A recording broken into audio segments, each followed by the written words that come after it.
আমার মতে ইলেকশন কমিশনে আমরা প্রচুর বিধি আনার চেষ্টা করেছিলাম, এনেছিলাম। অনেকগুলো অর্ডিন্যান্স যখন ছিল ততক্ষণ ছিল, যেই মুহূর্তে এটা আইন হইতে গেছে সেটা বাতিল হয়ে গেছে। তারপরেও অনেকগুলো বাদ হয়েছে। তো সেই জায়গাগুলোকে রিভাইভ করা তো জরুরি, কারণ এগুলো কোনো মোস্ট এসেনশিয়াল। যে আপনি আজকে সেনাবাহিনীতে আছেন বা সিভিল অ্যাডমিনিস্ট্রেশনে আছেন, তার রিটায়ার করার পরে বা আপনি বহিষ্কার হওয়ার পরে আপনি এপি হতে চান, আর যারা বিজনেস করছে, বিজনেস তার সাথে পলিটিক্যাল কোনো বিষয় নাই, তিনি চট করে এসে পলিটিশিয়ান হয়ে গেলেন, because he spending 6 to 8 crore for nomination, যেটা আমরা নমিনেশন বাণিজ্য বলছি। এটা স্টপ করতে হবে, এবং এটা স্টপ করার জন্য 3 বছরের মরিটোরিয়াম ছিল ফর 3 years, ওইটাকে উঠিয়ে ফেলা হয়েছে। বলা হয়েছিল যে একজন ব্যক্তিকে প্রাইমারি সদস্য হতে হবে একটি পলিটিক্যাল পার্টির, he has to remain for 3 years and that has to B certified যে তিনি 3 বছর একটা পলিটিক্যাল পার্টিতে কাটিয়েছেন।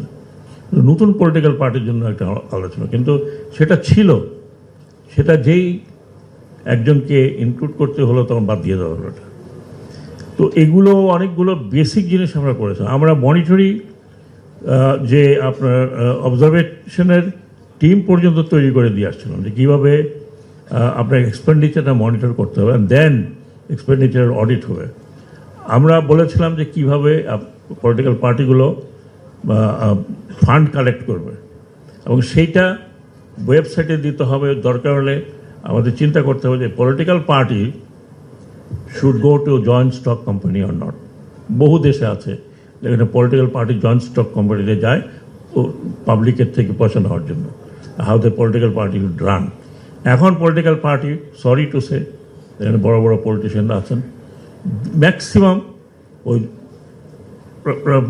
আপনার মিস্টার আলম টালম টাইপের এই ধরনের লোকের পয়সাতে চলছে। এবং এখনও আমি যতটুকু জানি যে বাইরে রাস্তায় বলা হচ্ছে আমরা 15 বছর 17 বছর আমরা পাওয়ারে ছিলাম না, এখন আমাদের ইলেকশন করতে পয়সা লাগবে, এখন আমাদের পয়সা দরকার। চাঁদাবাজি হচ্ছে, there is no denial of it. তো এই জায়গাতে আমি মনে করি যে একটা সংস্কারের প্রয়োজন আছে, অত্যন্ত সাংঘাতিক সংস্কারের প্রয়োজন আছে। আমি দেখছি যে একটি পার্টির প্রেসিডেন্ট বা অ্যাক্টিং প্রেসিডেন্ট সাহেব থেকে বহিষ্কার করছেন, কিন্তু that is not enough, that's not enough. এইসব জায়গাতে যদি আমরা পরিবর্তন করতে না পারি, আমরা যদি আমাদের ছাত্রদেরকে নিয়ে পলিটিক্স করতে যাই, এটার কনসিকুয়েন্সেস কি ইউ হ্যাভ জাস্ট সিন। আমরা বলেছি ছাত্র তার রাজনীতি করুক, ডেফিনেটলি করবে, অফকোর্স করবে, and that should come to the ছাত্র ইউনিয়ন বা যেটা মানে ইউনিভার্সিটি হোক।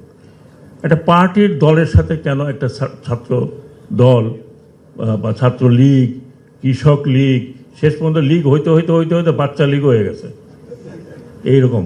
এবং what has happen to this country, so many young people have died. They were asset of the country, they were asset of the world.